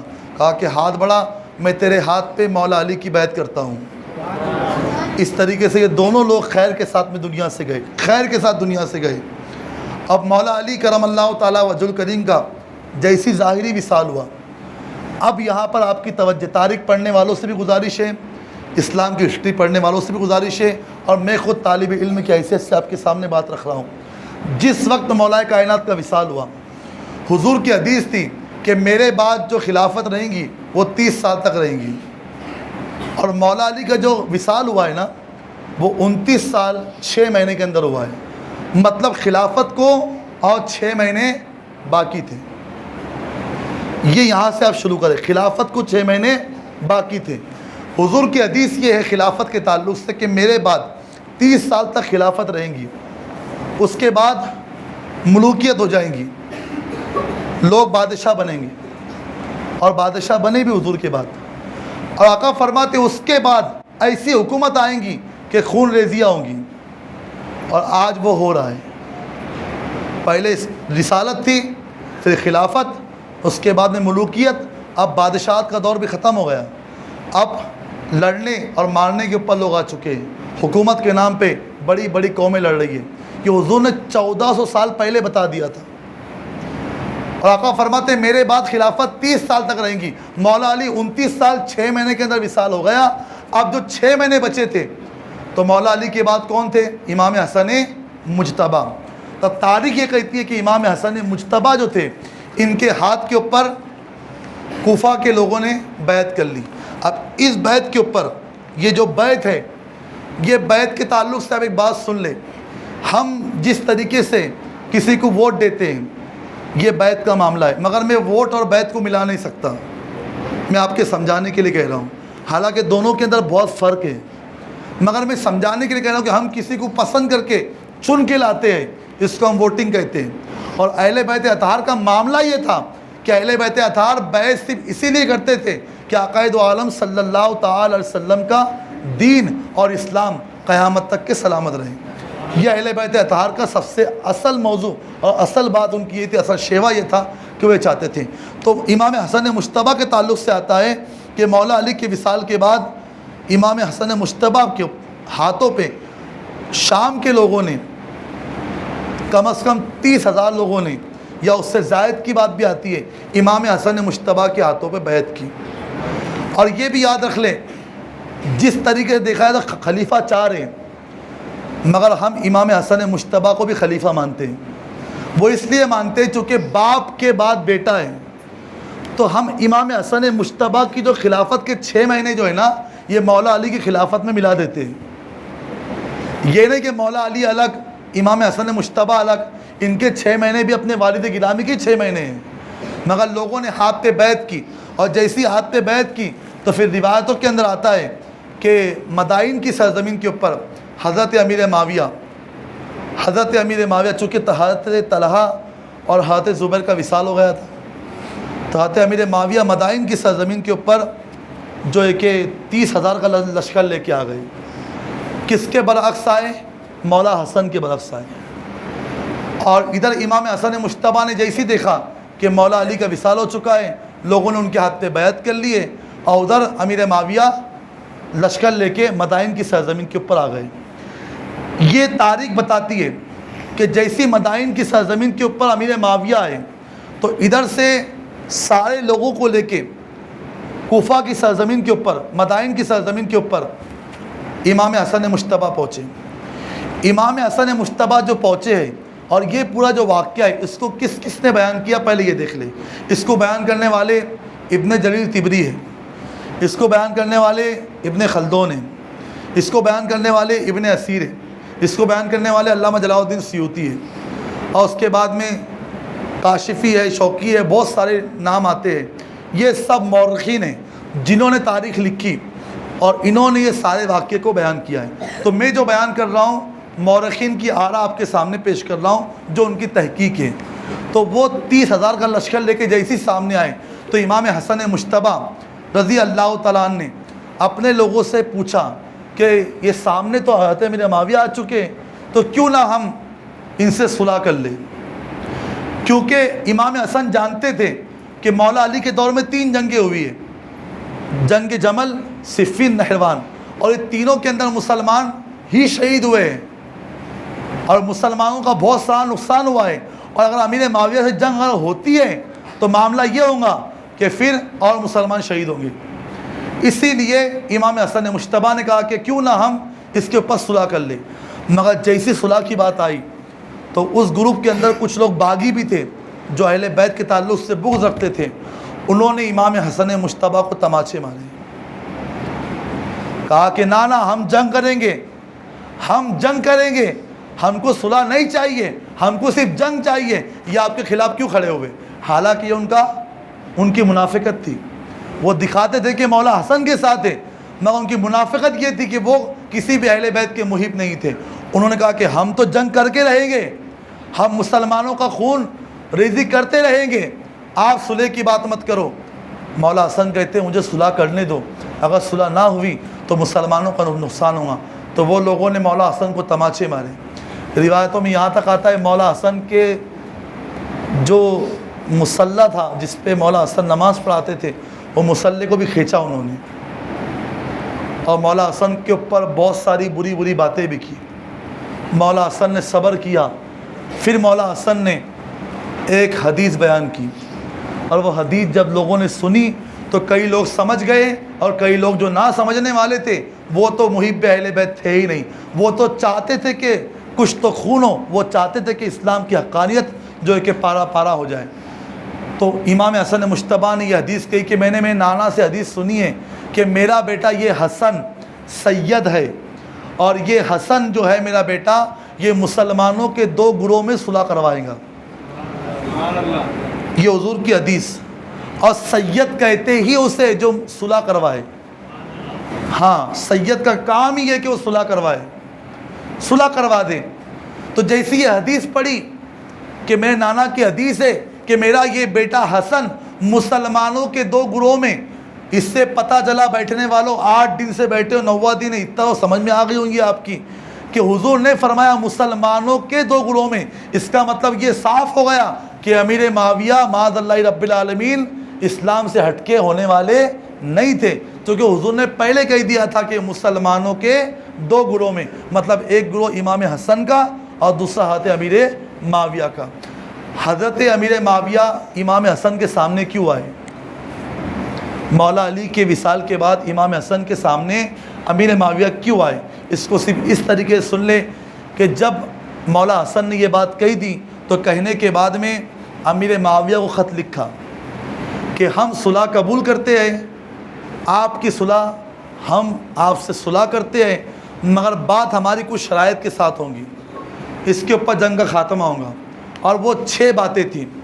اس کو ابن جریر طبری نے بیان کیا بڑی صراحت کے ساتھ، مگر میں آپ کے سامنے صرف اس کے نقطے بیان کر رہا ہوں. پہلا خط جو لکھ کے بھیجا امام حسن نے امیر معاویہ کو، وہ خط کی 6 شرطیں تھیں، اور وہ شرطیں آپ دیکھ لیں. پہلی شرط، امیر معاویہ کے بعد خلافت واپس امام حسن کے پاس آئیں گی، پہلی بات. دوسری بات، مولا علی کو جو لوگ گالی دیتے شہادت کے بعد، کئی لوگ مولا علی کے بغض میں تھے، تو کسی بھی ممبر و محراب سے مولا علی کو گالی نہیں دی جائے گی۔ دوسری بات، تیسری بات، جن لوگوں نے مولا علی کا ساتھ دیا تھا ان لوگوں سے کوئی مواخذہ نہیں ہوگا، یعنی کوئی بات چیت نہیں کی جائیں گی۔ اور چوتھی بات، اہل بیت کے وظائف جو صحابہ کے دور میں طے کیے تھے وہی وظائف چلیں گے، اس میں کوئی تبدیلی نہیں آئیں گی۔ اس کے بعد پانچویں بات، جو ٹیکس اہل حجاز کے اوپر لگایا گیا تھا حجاز سے آنے والوں پہ، وہ ٹیکس کو معاف کیا جائے گا، اتنا ٹیکس نہیں لیا جائے گا۔ اور چھٹی چیز یہ تھی کہ بیت المال کی جتنی رقم ہے وہ اہل بیت اطہار کی ہے، امام حسن مجتبی اس کو لیں گے، اور یہ سارے معاملے جو اہل بیت اطہار نے طے کیے اس میں یہ بھی تھا کہ بیت المال کی رقم ہمارے پاس میں رہے گی اور ہم مستحقین کو ہمارے حساب سے خرچ کریں گے۔ مطلب 6 باتوں کے اوپر شرائط نامے کے اوپر دستخط کی مولا حسن نے، اور وہ شرائط نامہ حضرت امیر معاویہ کے پاس میں دے دیا۔ جیسے وہ شرائط نامہ امیر معاویہ کے پاس پہنچا تو حضرت امیر معاویہ نے خالی پیپر لیا، توجہ، خالی پیپر لیا، اور خالی پیپر پہ نیچے دستخط کی، سکہ لگایا، اور سکہ لگانے کے بعد خالی پیپر دے دیا، اور کاشف سے کہا کہ نواسہ رسول سے کہنا کہ آپ کی جتنی شرطیں ہیں، یہ نہیں اس کے علاوہ بھی جتنی شرطیں ہیں ساری ہمیں قبول ہیں، ہم اس کے اوپر کوئی دوسری بات نہیں کریں گے، یہ بھی قبول ہے، اور آپ جو لکھ دیں گے اس کے اوپر وہ بھی ہمیں قبول ہے، بس مجھے حکومت چاہیے۔ کیا کہا؟ مجھے صرف حکومت چاہیے۔ حکومت کی بات جیسی کی مولا حسن نے کہا ٹھیک ہے، حکومت ہم آپ کو دیتے ہیں۔ اور اس طریقے سے مولا حسن کی بیعت کے بعد میں جو مسلمانوں کا حکمراں بنے وہ حضرت امیر معاویہ بنے۔ اب امیر معاویہ کے بیٹے کا نام یزید ہے، امیر معاویہ کے بیٹے کا نام یزید پلیت ہے، اور یہ بھی آپ ذہن نشین رکھ لیں کہ حضرت امیر معاویہ کا جو بیٹا یزید ہے، اس کے تعلق سے ایک بات آپ متفق علیہ طور کے اوپر سمجھ لیں کہ اس کی جو ماں تھی اس کی ماں سے امیر معاویہ نے نکاح ضرور کیا مگر طلاق دے دیا تھا، اور یہ پیٹ میں پل رہا تھا، اور اس کی پرورش جو ہوئی ہے وہ امیر معاویہ نے نہیں کی چونکہ طلاق دے دیا تھا بیوی کو۔ مگر جیسی حضرت امیر معاویہ کے پاس خلافت آئی تو پھر یزید اٹھا، اور یزید کو امام حسن کے صلح نامے کے اندر کوئی بات کے اوپر کوئی ہیر پھیر نہیں تھا، مگر یزید کو صرف ایک بات کا وہ ٹینشن تھا، وہ یہ تھا کہ اگر میرا باپ مر گیا، اگر امیر معاویہ کا انتقال ہو گیا تو خلافت کس کے پاس جائیں گی؟ واپس مولا حسن کے پاس، یعنی خلافت کا واقعے میں بھار کس کے پاس جائے گا؟ حضور کے خاندان کے پاس۔ تو پھر اس نے یہ سوچا کہ میرے والد کے انتقال سے پہلے میں امام حسن کو راستے سے ہٹا دوں، چونکہ وہ جانتا تھا جب تک کہ امام حسن موجود ہیں وہ مسلمانوں کا امیر نہیں بن سکتا، وہ جانتا تھا۔ اسی لیے یزید پلیت نے کیا کیا؟ امام حسن کو زہر دینے کے طریقے ایجاد کیے۔ روایتوں میں یہاں تک آیا ہے کہ امام حسن کو 3 مرتبہ زہر دیا گیا، اور زہر دینے والا، دلوانے والا بھی یزید پلیت ہی تھا۔ اس نے 3 مرتبہ زہر دیا۔ پہلی مرتبہ زہر اس نے کھجور میں دیا، دوسرا زہر اس نے شہد میں دیا، اور تیسرا زہر اس طریقے سے دیا۔ پہلے جو 2 مرتبہ زہر دیا اس کا معاملہ یہ تھا کہ جب بھی زہر دیا جاتا تو نواسہ رسول امام حسن مجتبی اپنے نانا کی بارگاہ میں جاتے، اور جانے کے بعد دعا کرتے اور اللہ انہیں شفا نصیب فرما دیتا۔ مگر جو تیسری مرتبہ زہر دیا گیا وہ ایسا دیا گیا کہ امام حسن نے نیت کی کہ میں صحت افزا مقام پہ جاؤں جہاں پر جنگل باغات ہے، وہاں جا کے رہوں گا، کچھ زہر کا اثر باقی تھا۔ انہوں نے نیت کی، وہاں گئے تو یزید کو پتہ چلا کہ امام حسن جو ہے وہ وہاں گئے ہوئے، اور وہاں پر جو ہے کہ کوئی ان کا حامی موجود نہیں ہے جو ان کی حفاظت کرے۔ تو یزید پلیت نے ایک اندھے کو، حالانکہ وہ اندھا نہیں تھا، اس کی آنکھ تھی مگر وہ اندھے ہونے کا ناٹک کر رہا تھا، اس کو عصا لے کر، اور وہ عصا میں ایک پین چبائی ہوئی تھی جو آج بھی ہم جو ہے کہ جانوروں کو مارنے کے لیے رکھتے ہیں نا، وہ ایک ڈنڈا ہوتا ہے، اس میں الٹا کھلا جو لگاتے ہیں، کیا کہتے ہیں مجھے نہیں پتہ، مگر اس کو ہم رکھتے آج بھی آری جسے ہم کہتے ہیں. تو وہ آسے کے اندر اس نے ایک کھیلا لگایا وہ بوڑھے نے, اور وہ کھیلے کو زہر میں بجھا دیا, اور بجھانے کے بعد وہ آسا لے کے جہاں پر مولا حسن رکے ہوئے تھے وہاں پہنچا, اور وہ آسے کو مولا حسن کے پیر پہ دے مارا, اور اتنی زور کے اندر مارا کہ مولا حسن کی آواز بلند ہو گئی, اور پھر وہ وہاں سے بھاگ گیا. لوگوں نے مولا حسن کو دیکھا تو وہاں پر زخم تھا, طبیب کو بلائے تو حکیم نے کہا کہ یہ تو زہر ہے, وہ زہر ہے. تو لوگوں نے کہا کہ وہ تو اندھا تھا. امام حسن کہتے نہ, وہ اندھا نہیں تھا, وہ آنکھ والا تھا, اور وہ دنیا کا بھی اندھا ہے اور وہ آخرت کا بھی اندھا ہے. یہ بات کہی تھی مولا حسن نے, اور پھر مولا حسن کو عافیت کے ساتھ مدینے لایا گیا. مگر تیسری مرتبہ جو زہر دیا گیا اس کا معاملہ یہ تھا, چوتھی مرتبہ زہر ایسا دیا گیا مولانا حسن کو کہ پھر امام حسن مجتبیٰ کا وہ واقعہ زہر کا ان کی شہادت کا مقصد بنا.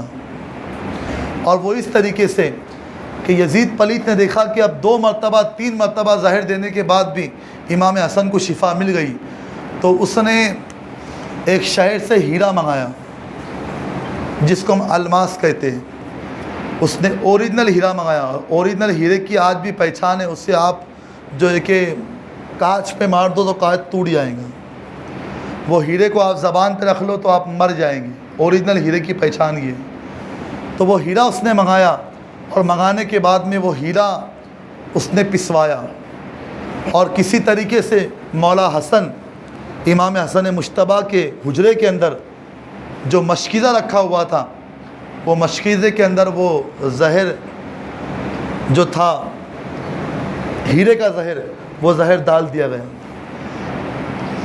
اب اس کے اوپر امام حسن مجتبیٰ کو یہ پتہ تھا نہیں پتہ تھا 2 نمبر کی بات ہے, مگر اس سے پہلے کہ معلوم ہو امام حسن مجتبیٰ کو خواب دکھا, اور خواب کے اندر مصطفیٰ جان رحمت نظر آئے, اور حضور صلی اللہ تعالی علیہ وسلم کو دیکھنے کے بعد امام حسن مجتبیٰ کے آنکھ میں آنسو آئے, اور کہا کہ نانا جان دیکھیے آپ کے جانے کے بعد کیا معاملہ ہوا.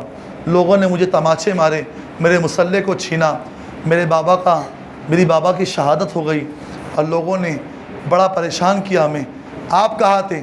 جیسی یہ بات کہی تو حضور صلی اللہ تعالی علیہ وسلم نے فرمایا, حسن بہت جلدی تم ہم سے ملاقات کرنے والے ہو, اور عنقریب تمہاری شہادت کا وقت جو قریب آ چکا ہے. امام حسن اٹھے اور آواز دی, زینب زینب. جیسی آواز دی تو امام حسن کی آواز کے اوپر سیدہ زینب آئی, اور آنے کے بعد بیٹھ گئی. کہا کہ میرے بھائی کیا بات ہے, آپ کیوں آواز دیتے ہیں؟ تو امام حسن کہتے مجھے خواب دکھا بہن, اور خواب کے اندر نانا مجھے نظر آئے, اور نانا نے مجھ سے یہ بات کی. جیسی یہ بات امام حسن نے کہی تو سیدہ زینب کے آنکھ میں آنسو آئے, اور کہا حسن ہمت رکھو, اللہ تبارک و تعالیٰ تمہارے ساتھ خیر کا معاملہ کرے گا. ذرا دل کے کانوں سے آپ سمجھیں, توجہ رکھیں, ذرا دل کے کانوں سے آپ سمجھیں. ایک بھیا ہے جس کو حسن کہتے ہیں, اور ایک بہن ہے جس کو زینب کہتے ہیں. بہن آپ کی بھی, بہن میری بھی ہے. میری بہن کو جب تکلیف ہوتی ہے تو بہن بھیا کے پاس آتی ہے اور کہتی ہے بھیا مجھے تکلیف ہوتی ہے گھر میں. ہمارے پاس کئی بھائی ایسے آتے ہیں جو بہنوں کے تذکرے روتے ہوئے سناتے ہیں کہ میری بہن کو بڑی تکلیف ہے, اور سسرال کے اندر اسے بڑی بری نگاہ سے دیکھا جاتا ہے. میں حسن کی بہن کو سلام کیوں نہ کروں؟ سیدہ زینب صرف امام حسین کی ہمت کا نام نہیں ہے, بلکہ سیدہ زینب حسن کی ہمت کا نام ہے. حسن کو ہمت دینے والی کو سیدہ زینب کہتے ہیں. کہا بھیا آپ ہمت رکھیں, اللہ تبارک و تعالیٰ آپ کو اکیلا نہیں کرے گا. اور پھر پوچھا بھیا حسین, بھیا حسن, آپ پریشان مت ہو, اللہ تبارک و تعالیٰ خیر کا معاملہ کرے گا. اس کے بعد ایک اور خواب کی روایت آتی ہے کہ مولا حسن نے خواب دیکھا کہ ان کے پیشانی پر سورہ اخلاص لکھا ہوا ہے. تو مولا حسن خوش ہوئے کہ اتنا پیارا خواب. مگر جیسی یہ خواب ایک تابعی سعید ابن مسیب نے سنا تو مولا حسن سے کہتے کہ اگر یہ خواب آپ کو دکھائیں تو عنقریب آپ کی زندگی بہت کم ہے اور آپ اس دنیا سے جانے والے ہیں۔ پہلے تو یہ خواب دیکھ کر کلیجہ منہ کو آ گیا تھا سیدہ زینب کا، اوپر سے یہ خواب، بڑی پریشان ہوئی۔ اتنے میں مولا حسن نے کہا کہ بہن زینب ذرا مشکیزہ لا، مجھے پانی پینا ہے۔ سیدہ زینب نے مشکیزہ لیا، امام حسن کو دیا، اور وہی مشکیزہ تھا جس میں ہیرا پیس کے ڈالا گیا تھا۔ اور وہ مشکیزہ جیسے امام حسن نے اپنے منہ سے لگایا اور وہ ہیرا پسا ہوا ہیرا جب پیٹ کے اندر پہنچا، روایتوں کے اندر آیا ہے کہ امام حسن مجتبیٰ کے جو کلیجے کے اور جگر کے جو ٹکڑے تھے، ایک روایت کے اندر 75 ٹکڑے ہوئے، ایک روایت کے اندر کلیجے کے اور آنتوں کے 80 ٹکڑے ہوئے، ایک روایت کے مطابق 100 ٹکڑے ہوئے۔ اور جب 100 ٹکڑے ہوئے تو امام حسن رویا کرتے تھے، ہائے مجھے بڑی تکلیف ہو رہی سینے میں، ہائے بڑی تکلیف ہو رہی، بہت تکلیف ہو رہی۔ ادھر سیدہ زینب روتی کہ میں نے میرے بھیا کو مشکیزہ کیوں دیا، کاش کہ میں مشکیزہ نہ دیتی اور میرے سامنے میرا بھائی یوں تڑپتا ہوا نظر نہ آتا۔ امام حسن مجتبیٰ کو زہر کس نے دیا، اس کے اوپر آج تک تاریخ خاموش ہے کہ وہ زہر گھر کے اندر پہنچایا کس نے تھا۔ مگر میں اتنا کہنا چاہتا ہوں، حالانکہ اس زہر دینے والوں کے اندر علامہ حسن نے اپنی کتاب آئینہ قیامت کے اندر، جو کتاب میں ساتھ لایا ہوں، اس کتاب کے اندر زہر دینے والے کا نام لکھا ہے کہ زہر اس نے دیا تھا، مگر علامہ نعیم الدین مراد آبادی اور علامہ صدر الفاضل نے اس کے اوپر سکوت اختیار کیا ہے کہ نام نہ لیا جائے کہ زہر کس نے دیا، جانے دو اس بات کو۔ مگر آئینہ قیامت کے اندر علامہ حسن رضا بریلوی نے اس بندی کا نام لکھا جس بندی نے یا بندے نے زہر دیا تھا۔ مگر یہاں پر جو لوگ علم والے ہیں، جو لوگ داستان کربلا کو سمجھنے کے لیے بیٹھے، میں ان کے لیے صرف اتنی بات عرض کروں گا کہ اگر خاندان رسول کے گھر کا کوئی فرد اگر زہر دیتا، یہ آپ کی بنیاد پہ نہیں کہہ رہا ہوں، میری بنیاد پہ نہیں کہہ رہا ہوں، تاریخ کے شواہد کی بنیاد پہ کہہ رہا ہوں، اگر بفرض محال کوئی دیتا تو ذرا یہ تو بتاؤ کہ اتنا مہنگا ہیرا اہل بیت کے گھر میں آیا کیسے؟ کہ کسی کے پاس اتنی دولت تھی کہ وہ اتنا مہنگا ہیرا لاتا؟ پھر اس دور کے اندر اتنی دولت کس کے پاس تھی؟ تو وہ تنہا یزید کے پاس تھی، اور یزید نے اپنے حامیوں کے ذریعے مولا حسن مجتبیٰ کے گھر کے اندر وہ زہر پہنچایا، وہ ہیرا پہنچایا۔ اور اس کے بعد روایتوں میں آتا ہے کہ آتے باہر آتی الٹی کے اندر امام حسن مجتبیٰ کی، یہ دردناک شہادت ہے۔ اور ایک وقت تو وہ آیا کہ پھر امام حسن مجتبیٰ کا چہرہ جو ہے نا وہ ہرا ہو گیا، جیسی ہرا چہرہ ہوا تو امام حسین سے امام حسن نے کہا کہ بھیا میرے چہرے کی طرف تو دیکھے۔ امام حسن نے چہرے کی طرف دیکھا، کہا بھیا آپ کا چہرہ ہرا ہو گیا ہے۔ امام حسن کہتے ہیں بھائی نانا کی حدیث جو معراج کی تھی وہ مکمل ہو رہی ہے۔ کہا بھائی حدیث معراج؟ تو لوگوں نے کہا کون سی حدیث معراج؟ امام حسن کہتے ہیں میرے نانا جب معراج پہ گئے نا تو جنت کی سیر کی، وہاں میرے نانا نے 2 پھول دیکھے اور 2 پھولوں کے ساتھ 2 محل کو بھی دیکھا۔ 2 پھول میں سے ایک پھول لال تھا، ایک ہرا تھا۔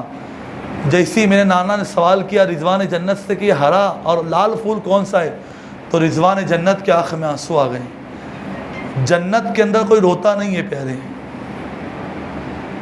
یہ کربلا ہے، ایک کربلا ہے کہ رضوان جنت بھی رو رہا ہے، جنت میں کوئی روتا نہیں ہے۔ ایک کربلا ہے کہ کربلا کو بیان کر کے رضوان جنت بھی رو رہا ہے، اور رضوان جنت نے ہاتھ باندھے اور روتے روتے کہتا ہے حضور یہ جو لال جو ہرا پھول ہے نا یہ آپ کا نواسا حسن ہے، اس کو لوگ زہر دے کے شہید کریں گے، اور یہ جو لال رنگ کا پھول دکھ رہا ہے نا یہ حسین ہے، اور اس کو کربلا کے اندر بے گور و کفن شہید کیا جائے گا۔ امام حسن کہتے بھیا آج یہ حدیث مکمل ہو رہی ہے؟ امام حسن کہتے ہاں۔ اس کے بعد امام حسن نے کہا حسین آپ سے کچھ بات کرنی، قریب بلایا، بیٹھو، ہاتھ میں ہاتھ لیا حسین کا اور کہا بھیا ایک گزارش ہے آپ سے۔ کہا کیا؟ کریں گے پوری؟ ہاں، جتنا رونا ہے یہاں رونا، کربلا کے اندر آنسو مت بہانا، کربلا میں صبر سے کام لینا۔ بھیا حسین خاموش ہوئے اور پیچھے ہٹے۔ امام حسن کہتے ہیں اب سب نکل جاؤ اور میرے گھر والوں کو آگے لاؤ۔ گھر والے آئے۔ فروا امام حسن کی بیوی ہے اور امام حسن کے 4 بیٹے، اس میں سے ایک بیٹے کا نام قاسم ہے۔ ابھی ان کی عمر جو ہے 7 سال کی ہے۔ بیوی کے سامنے اپنا سہاگ دکھ رہا ہے کہ وہ دنیا سے جا رہا ہے۔ ارے کسی کی منگنی ہو جائے تو محبوبہ کو بھولتا نہیں ہے، کس کی شادی ہو جائے تو سال بھر تک کے تو محبت کے تذکرے ہوتے۔ یہ حسین کا خاندان ہے، خاندان حسین ہے کہ امام حسن مجتبیٰ کا لاشا کفن کے لیے تیار ہونے والا ہے اور ان کی بیوی شریک حیات فروا بیوہ آنکھوں سے اپنے سرتاج کا چہرہ دیکھ رہی ہے۔ 7 سال کا بچہ امام قاسم کھڑے ہوئے۔ امام حسن نے بلایا، کہا کہ ادھر آ قاسم، ادھر آ۔ اپنی بیوی کو قریب کیا، سب کو دور کیا اور اپنے بازو پہ بندھا ہوا تعویذ امام حسن نے کہا اس کو نکالو۔ تعویذ نکالا گیا۔ امام حسن مجتبیٰ نے وہ تعویذ امام قاسم کو دیا اور کہا بیٹے قاسم یہ تعویذ کو سنبھال کے رکھنا، ایک وقت تجھ پہ وہ آئے گا جب تجھ پہ بہت بڑی مصیبت آئیں گی، اس سے بڑھ کے مصیبت کبھی تجھ پہ آئی نہیں ہوں گی، اس سے بڑھ کے مصیبت کبھی تو نے دیکھی نہیں ہوں گی۔ جب وہ مصیبت آئے اس وقت اس تعویذ کو کھولنا اور اس کو پڑھنا، جو اس پہ لکھا اس کے اوپر عمل کرنا۔ امام حسن نے یہ 2 جملے کہے، اس کے بعد کچھ وصیتیں کی۔ امام حسین آئے، کہا کہ بھیا نام لے لو نا، کس نے آپ کو شہید کیا، زہر کس نے دیا؟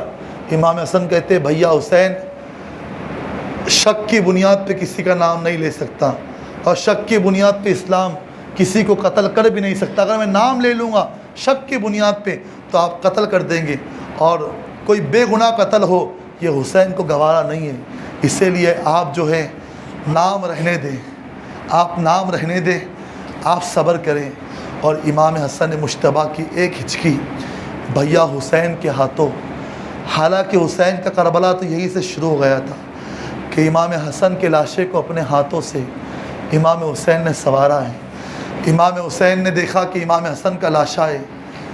امام حسین نے یہ بھی دیکھا کہ امام حسن کی وصیت تھی کہ مجھے میرے نانا کے مزار کے اندر دفن کرنا، جہاں میرا نانا کا مزار ہے۔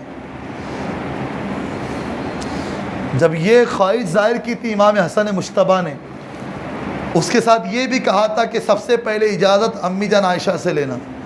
تو امی جان عائشہ سے اجازت لینے کے لیے مولا حسین پہنچے، کہا امی جان حسن کا جنازہ آیا ہے اور وہ نانا کے پہلو میں دفن ہونا چاہتا ہے، حالانکہ نانا کا تو سب کچھ نواسوں کا تھا، مگر امام حسن نے کہتے کہ اجازت دے دیں۔ ادھر اجازت مانگ رہے تھے امام حسین اور ادھر سیدہ عائشہ صدیقہ رضی اللہ تعالیٰ عنہ دوپٹے کو منہ لگا لگا کے رو رہی تھی۔ امام حسین کہتے امی روتے کیوں؟ وہ کہا کہ یہ وہی نواسہ ہے جس نواسے کو میں نے دیکھا ہے کہ حضور اپنے پیروں پہ کھڑے کرتے اور کھڑے کرنے کے بعد کہتے حسن اوپر چڑھو، حسن اوپر چڑھو، حسن اوپر چڑھو۔ حسن اوپر چڑھتے اور میں دیکھتی کہ وہ گھٹنوں تک چڑھتا، وہ حسن کمر تک چڑھتا، وہ حسن پھر کاندھوں تک چڑھتا۔ اس کے بعد حضور اپنی زبان اس کے منہ میں ڈالتے، اپنی زبان اس کے منہ میں ڈالتے۔ اور میں یوں کہتی کہ حضور اتنی محبت بھی کوئی کسی سے کرتا ہے تو حضور روتے روتے کہتے کہ عائشہ میں اس سے، اس کے بھائی سے، اس کی امی سے اور اس کے ابو سے دنیا میں سب سے زیادہ محبت کرتا ہوں، سب سے زیادہ محبت یہ وہ حسن ہے۔ مگر خدا غارت کرے اس کی نسلوں کو، لعنت ہو اس پلید کے اوپر، وہ مروان بن حکم جو امیہ سے تھا اور بنو امیہ سے اس کو بڑی محبت تھی، اور وہ مروان نے، یہ وہی مروان ہے جو امام حسین رضی اللہ تعالیٰ عنہ کے کربلا جانے کا باعث بنا۔ یہ وہی مروان ہے جس نے حضرت عثمان غنی رضی اللہ تعالیٰ عنہ کے قتل کی سازشیں کری اور یہی وہ مروان بن حکم ہے جس نے امام حسن مجتبیٰ کے تعلق سے کہا کہ ہم اس کو روضہ رسول میں دفن ہونے نہیں دیں گے، کچھ بھی ہو جائے یہ روضہ رسول میں دفن نہیں ہوگا، ہم اس کو دفن نہیں ہونے دیں گے۔ اور یہاں تک کہ امام حسین نے کہا کہ میں دفن کر کے رہوں گا، مگر وہ مروان بدبخت نے، اس پلید نے تیر نکالے اور ان گنت تیروں کی بارش امام حسن کے جنازے پہ شروع کر دی، اور اتنے تیر چلائے کہ امام حسن مجتبیٰ کا جو کفن تھا وہ کفن پھٹ گیا، اور کفن سے پھر خون کی فواریں نکلی۔ لوگوں نے کہا کہ ایک کام کرو، امام حسن مجتبیٰ کو ایک اور کفن دے دو۔ ایک اور کفن دیا گیا۔ جب کربلا معلیٰ کے اندر سیدہ زینب نے امام حسین کے بغیر کفن والے لاشے کو دیکھا تھا نا، تو دیکھنے کے بعد آنکھوں میں آنسو لا کے یہی کہا تھا کہ میں نے علی کے 2 بیٹوں کے جنازے دیکھے ہیں، علی کے 2 بیٹوں کے جنازے میں نے دیکھے ہیں، ایک کا وہ جنازہ تھا جس کو 2 بار کفن ملا، اور ایک کا وہ جنازہ تھا جس کو 1 بار بھی کفن نہ مل سکا۔ میں نے علی کے 2 بیٹوں کے جنازے دیکھے ہیں۔ امام حسن مجتبیٰ کو 2 مرتبہ کفن دیا گیا، اور 2 مرتبہ کفن دینے کے اندر معاملہ یہ تھا کہ امام حسن مجتبیٰ کے پھر لاشے کو پھر جلدی لے جایا گیا، یہاں تک کہ امام حسن مجتبیٰ کے لاشے کو نماز پڑھنے کے لیے بھی رکایا نہیں جا سکتا تھا، اتنے مسائل پیدا کر دیے مروان نے۔ اور جب ضد پہ اڑ گئی امام علی مقام کہ میں دفن کر کے رہوں گا، تو کچھ لوگوں نے بتایا کہ امام حسن کی وصیت تھی کہ مجھے دفن کرنا، مگر یہ بھی ان کی وصیت تھی اگر مروان آگے آ جائے تو پھر امی کے پہلو کے اندر جنت البقیع کے اندر دفن کر دینا۔ پھر امام حسن مجتبیٰ کو جنت البقیع کے اندر جو ہے کہ دفن کرنے لے گئے۔ سیدہ کائنات ملکہ فردوس بری خاتون جنت کے مزار کے بازو میں جب امام حسن کا مزار بنا تو لوگ کہتے ہیں کہ ہم پہلے سیدہ کے مزار کی نورانیت کو دیکھتے اور اس کے بعد امام حسن کے لاشے کو دیکھتے کہ سیدہ کائنات کا وہ مزار جو امام حسن کے لاشے کا انتظار کر رہا تھا۔ روایتوں میں آتا ہے کہ امام حسن کو جو محبت جناب فاطمہ سے تھی اپنی امی سے، ویسی محبت کہیں پہ نظر نہیں آتی۔ اس کی وجہ یہ ہے کہ امام حسن مجتبیٰ نے کبھی بھی اپنی امی کے ساتھ کھانا نہیں کھایا، اپنی امی کے ساتھ کبھی کھانا نہیں کھایا۔ کئی مرتبہ سیدہ کائنات کہتی کہ حسن ساتھ میں کھا لے، امام حسن کہتے مجھے نہیں کھانا امی، میں نہیں کھا سکتا، مجھے الگ دے دو۔ تو کئی لوگ کہتے حسن ساتھ میں کیوں نہیں کھاتے؟ تو امام حسن کہتے میں پلیٹ میں ساتھ میں صرف اس لیے نہیں بیٹھتا ہوں میری امی کے، ایسا نہ ہو کہ میں اگر نوالا اٹھانے جاؤں اور میں اپنی امی سے پہلے اپنے منہ میں نوالا ڈال لوں، یہ بے ادبی نہ ہو جائے کہ میری امی سے پہلے میں نوالا کھا لوں۔ بس اسی ادب کی بنیاد کے اوپر میں کبھی اپنی امی کے ساتھ کھانا کھانے کے لیے نہیں بیٹھتا۔ یہ ادب امام حسن مجتبیٰ کا سیدہ کائنات کے ساتھ تھا، یہ اپنی امی سے محبت تھی اور یہ اپنی امی سے پیار تھا۔ اسی لیے تو امام حسن مجتبیٰ رضی اللہ تعالیٰ عنہ کو سیدہ کائنات کا پہلو ملا، اور ان کے پہلو کے اندر امام حسن مجتبیٰ دفن کیے گئے۔ امام حسن مجتبیٰ ادھر دفن ہوئے، اس کے بعد 10 سال یا کم ہوئے 20 سال کا عرصہ تھا، جس عرصے کے اندر بہت سارے واقعات ہوئے۔ 20 سال کے عرصے کے بعد حضرت امیر معاویہ فالج کے مرض کے اندر دنیا سے رخصت ہوئے۔ جیسی یہ بات امام حسین کو پتہ چلی کہ حضرت امیر معاویہ کا وصال ہو چکا ہے، امام علی مقام نے انا للہ و انا الیہ راجعون کہا، ان کے لیے دعا کی، اور جیسی حضرت امیر معاویہ کا وصال ہوا پھر یزید خلیفہ بن کر اور بادشاہ بن کر تخت پہ بیٹھ گیا۔